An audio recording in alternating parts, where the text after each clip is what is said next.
This is Judge Joe Brown, and we're listening to We All Be News, news-free Dixie for the 21st century.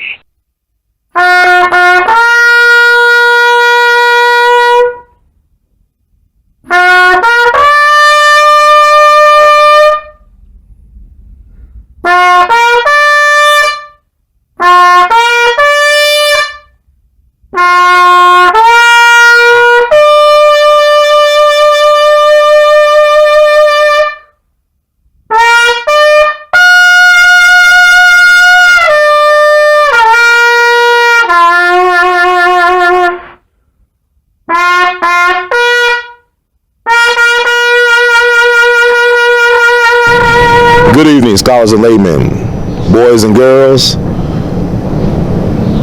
ladies and gentlemen. Welcome to another wonderful edutainment edition of The Artivist Presents. I'm your host for this empowerment segment, Brother Ron, also known as R2C2H2, The Artivist. And we're live on location, or rather we're on location at one of the most hollow and horrific scenes in American history. This is the assassination or crucifixion site of Dr. Martin Luther King Jr. And why are we here today? Well, or tonight rather, or today period, which will be May the 5th, Cinco de Mayo. Well, we're here because I recently attended the wake for the late Reverend Billy Cowles, Samuel Billy Cowles. His wake was held here at the National Civil Rights Museum. You may or may not know Billy Cowles was one of Dr. King's aides. He also appeared in the documentary Witness Room 306. He was one of the last people to actually talk to Dr. King before he was shot down on the Lorraine Motel balcony behind me. Room 306 behind me, you see that reef there where Dr. King was slain. And he passed away recently at the age of 81 after a long illness.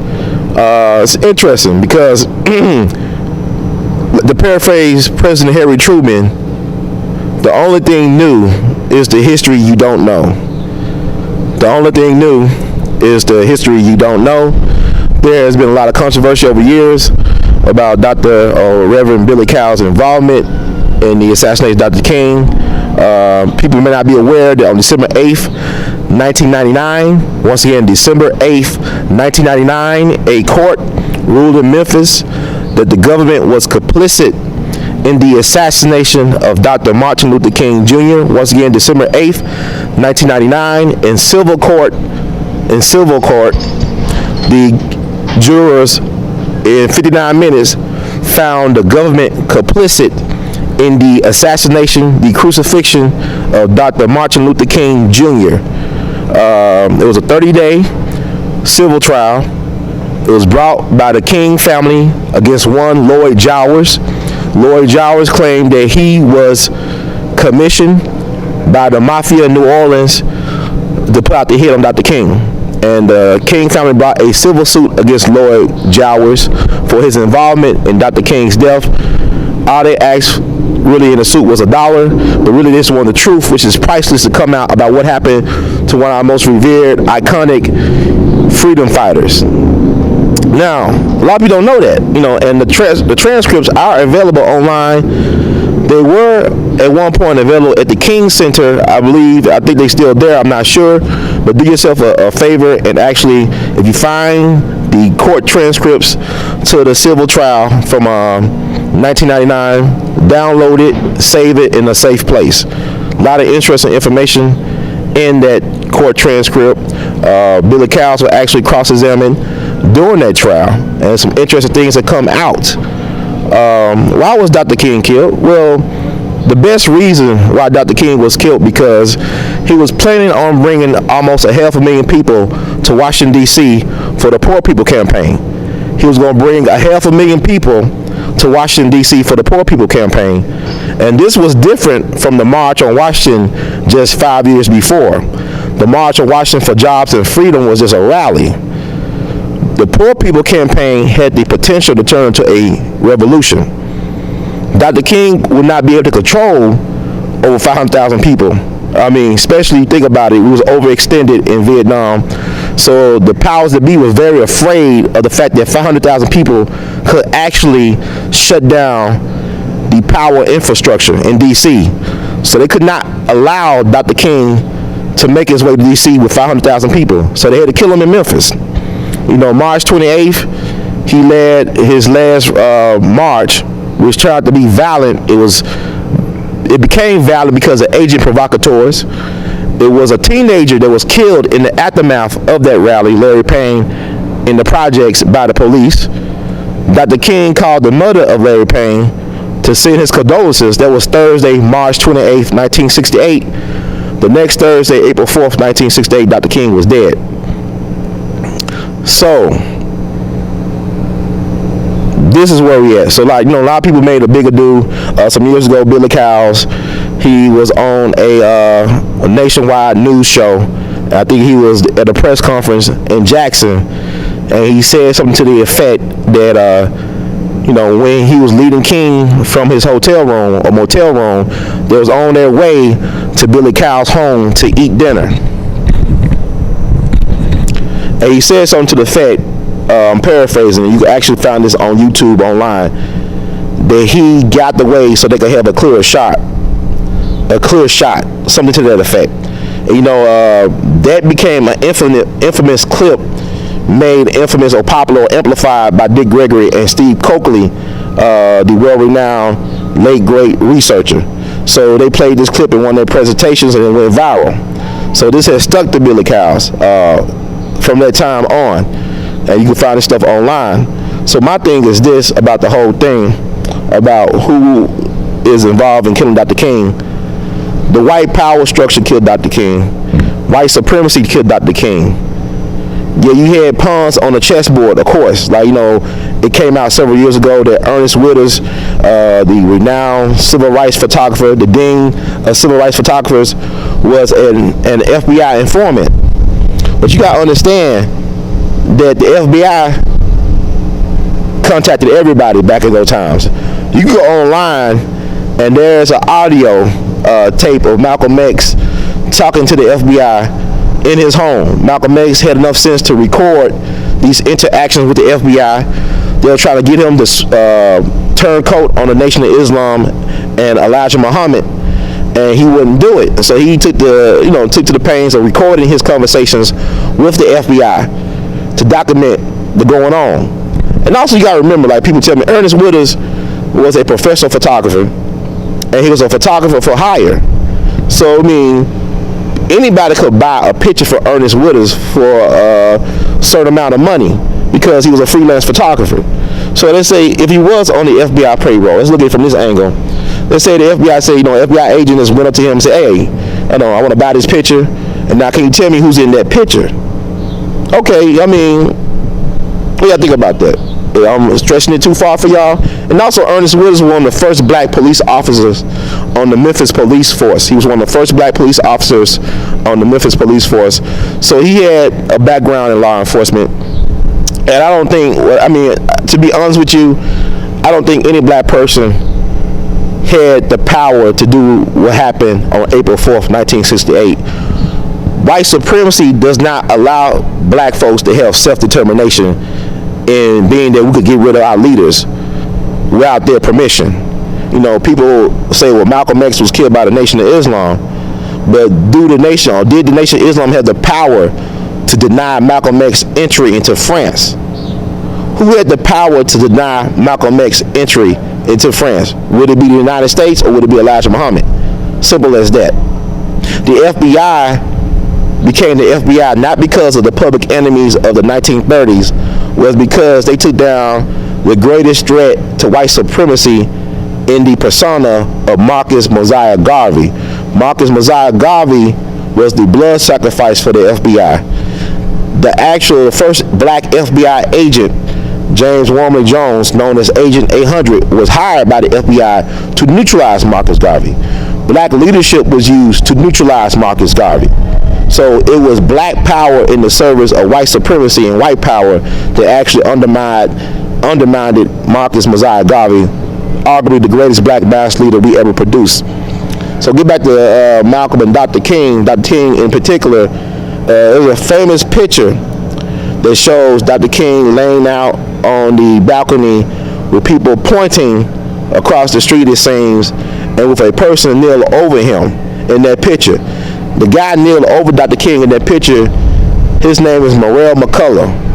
Morrell McCullough was an intelligence agent and an undercover police officer, so to speak. He infiltrated the Memphis Invaders, which was the Memphis version of the Black Panther Party. And Morrell McCullough ended up becoming the first black commissioned CIA officer. He ended up becoming the first black commissioned CIA officer. Normally, the powers that be would help people on the scene to confirm the target has been neutralized or killed. For instance, Malcolm X's chief bodyguard, Eugene Roberts. You can see Eugene Roberts in a photo kneel over Malcolm X, giving him life-to-life resuscitation. Eugene Roberts was undercover police officer for the NYPD for their BOSSI program, which was their former COINTELPRO.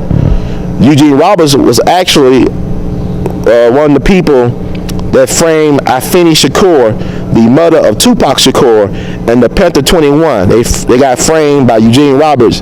He infiltrated the New York Black Panther Party. So he was able to frame Afeni Shakur and the Panther 21 for trumped-up charges of trying to blow up historic landmarks in New York City. And this was the same guy that was Malcolm X's chief bodyguard on the day he was assassinated, February 21st, 1965. Same thing with Fred Hampton Sr. in Chicago. On December 4th, 1969, the Chicago police raided his home in the morning and shot him in his sleep next to his pregnant fiancee. His chief bodyguard, William O'Neill, was an FBI informant. William O'Neill actually helped fix Fred Hampton Sr.'s last meal, which made him drowsy, so he could not respond to the police when they came in and started shooting up the place, making it look like Swiss cheese. He was just 21 years old at the time. And the FBI, to their credit, knew who Fred Hampton was because they had him under surveillance since he was like 15 or 14 years old.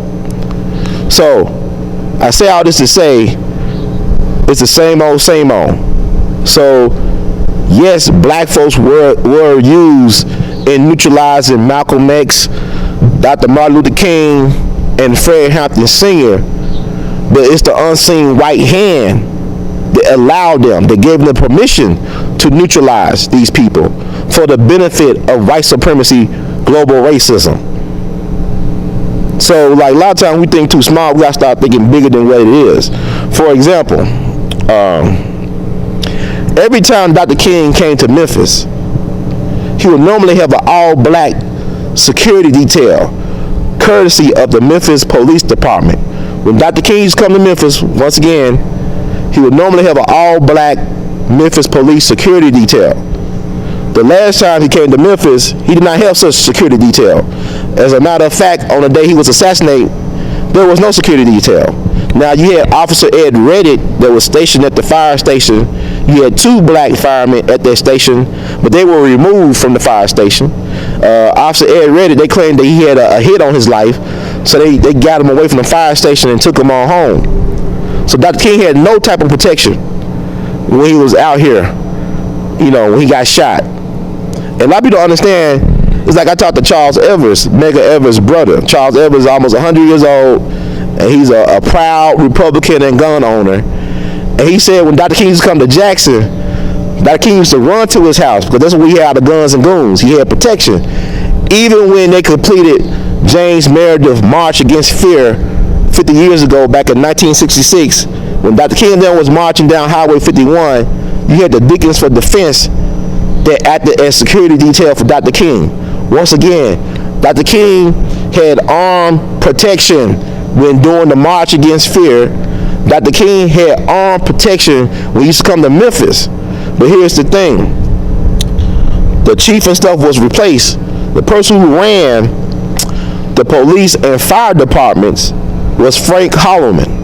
Frank Holloman was for 25 years J. Edgar Hoover's number 3 man. He was the number 3 man up in D.C. for J. Edgar Hoover for 25 years. So he ended up taking over the Memphis police and fire departments when Dr. King made his last visits here. So Dr. King had no protection. So think about that. Think about it. So would a Billy Cows have that power to not give Dr. King the protection he needed? And also, Dr. King hotel room was announced on television.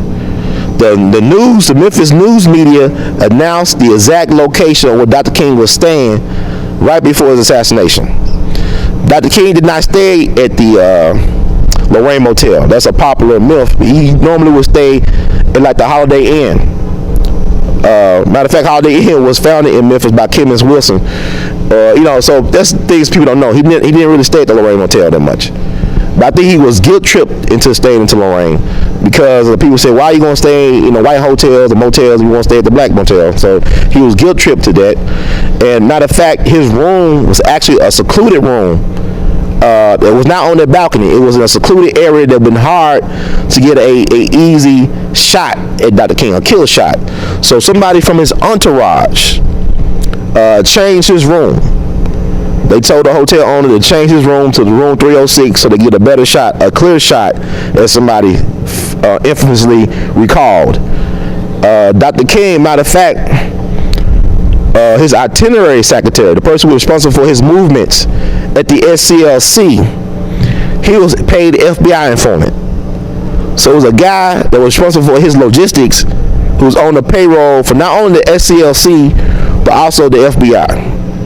So it's a rabbit hole. It gets real, crazy. And also people don't understand, Dr. King family was under government surveillance for three generations, started with his maternal grandfather.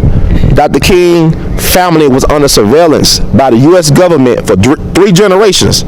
That means they probably had spies at Morehouse when he was going there when he started at 15. They thought were classmates and teachers. They were actually spying on Dr. King. So why do these white people or white power people know who our people are before we know who they are? That's fascinating. Why do they know who you are before you even have an understanding of who you are? So that's something to look into. And also Dr. King family suffered a lot of tragedy. Like the next year, his brother who loved him, who honored his brother, A.D. King, was found dead in a swimming pool with his suit on. And he could swim, but they found him dead. I guess they said it was an accident. And then a couple years after that, Dr. King's mom was killed at the piano organ at Ebenezer Church. A black gunman who identified himself as a Hebrew Israelite came into the church and started shooting up the place and killed Dr. King's mom while she was playing songs at the organ or at the piano. So there's a lot of things that we don't know about. The only thing new, like I said, what Harry Truman said, is the history you don't know. So there's a lot of things I'm telling you right now that a lot of y'all might not be aware of, but you can research this online and other sources and you can start connect the dots. So there's a lot of things to be said about this, but I say all this to say, this system for black people produce a lot of self-hate and self-hurt. There's a reason why we are the largest consumers of products in this system. It's like the people that consume the most have the most hurt. And you always looking for something from the outside to stimulate you or to make you feel better about your conditions. So we must take it upon ourselves as black people to start instilling knowledge of self in our kids and ourselves. Like Malcolm said, only a fool will let the primary educators of their children be their enemies. Only a fool will let the primary educators of their children be their enemy. And we got to recognize that it's the time. Time is now. We can't worry about what we didn't done or how we should have done it. We got to do what's right now. Like an old wise man once told me, first you get the calf, then you get the cow, then you get the bull. Once again, first you get the calf, the baby, then you get the cow, the woman, and then you get the bull, the man. We got to find a way to reunite the black man, woman, and child. That's the real holy trinity. The black man, woman, and child. When we was together, we had movements that moved mountains.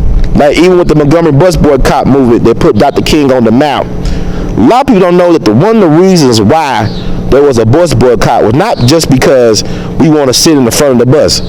It was because black women were being violated by white police officers and bus drivers. They were being violated. And then black men said, enough is enough. I came back home from World War II and the Korean War. I'm fighting injustice abroad. I'm fighting to make the world safe for democracy. But it's not even safe for my old lady to walk down the street without one of you evil bastards touching her and violating her. Go back to September 3rd, 1944, outside of Montgomery. A sister named Reese Taylor was gang raped by 6 white men coming home from church with her friend. Although the white men confessed to raping this black woman, nobody would indict or convict these white men. So they got away with it. There was a person sent to investigate what happened to Reese Taylor from the NAACP in Montgomery. That person's name was Sister Rosa Parks, who was a revolutionary activist. She was not a reactionary. She was a revolutionary. She was an activist. She was trained at the Highlander School. So she was sent to investigate that after Reese Taylor back in 1944. And so you got 11 years later, the Montgomery bus boycott. And I say the Montgomery bus boycott is probably one of the most important achievements of the whole movement, because we still don't understand what really occurred there. The Montgomery bus boycott was successful for 381 straight days. No black person rode a city bus. No black person. There's a couple things that went on there. One thing is that you had strong grassroots organizing. You had Sister Joanne Robinson with her women's group, and you also had Brother E.D. Nixon, the president of the Pullman Porters and the NAACP at the time. They helped to organize stuff logistically. You also had a black media presence. Dr. King spoke about the importance of black radio at a DJ convention back in 1967 in Atlanta. He was talking about how the black radio in Montgomery was used to help send out coded messages to the people. So that was very important to be able to control your media, because when you control your media, you can control your message, and you can control your destiny.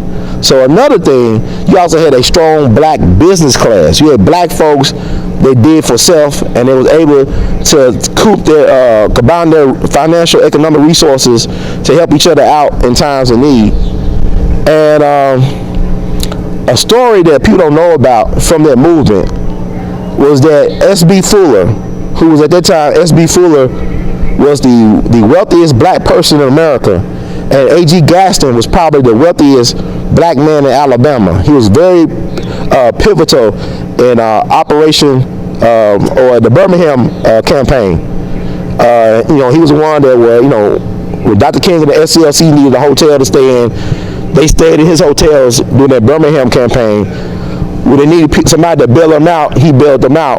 But S.B. Fuller and A.G. Gaston approached Dr. King and said that the city is losing money on the buses, and they want to sell the buses to us. Let us buy these buses. And Dr. King, he was still in his 20s, he said no. Now you fast forward to April 3rd, 1968, the so-called mountaintop speech.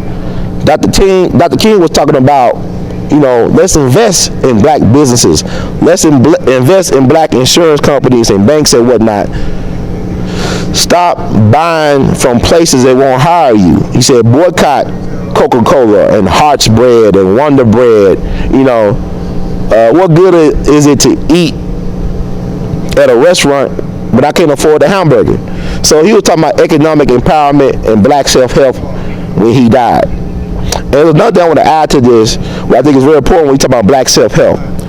You look at the Mississippi freedom movement of the 50s and 60s. Now, when them black people, people don't realize a lot of them people that were activists in Mississippi, a lot of them were entrepreneurs and business owners. And they had, they were farmers, they owned gas stations, they owned different things. And so the White Citizen Council, the Sovereignty Commission, froze their credit to put an economic hurt on them. So their credit was frozen. And then the Tri-State Bank in Memphis, along with the NAACP, helped extend a line of credit to those black business owners and activists down in Mississippi. This is why it's so important to have control of your economics, because if you don't control your economics, if you don't control your food path, if you don't control your education, then somebody else will end up controlling you.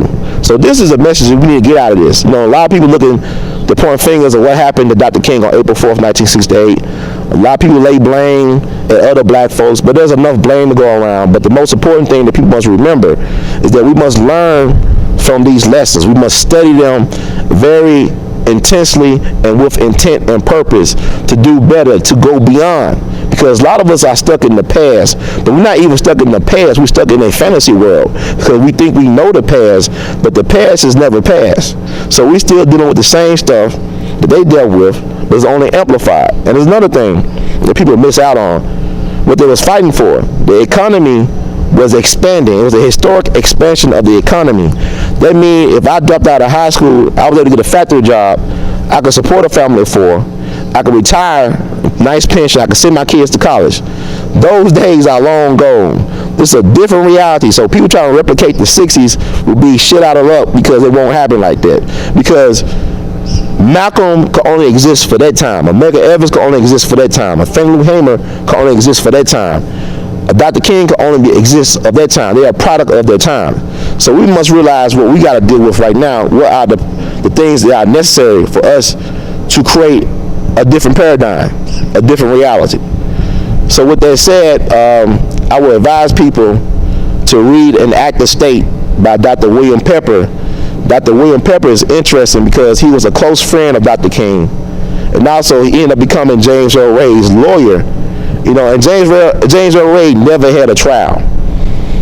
People don't understand that James Earl Ray never had a trial. So he pleaded guilty, whatever, but he never had a trial. And he died April 23rd, 1998. So the King family got with Dr. William Pepper and they pressed for a civil trial. They sued Lloyd Jowers, who was the restaurant owner behind the hotel or motel, who said that he was a contact guy for the mob for the hit on Dr. King. And December 8th, 1999, in a court of law, the jury came back with a verdict of guilty, that the government was complicit in the assassination of Dr. King.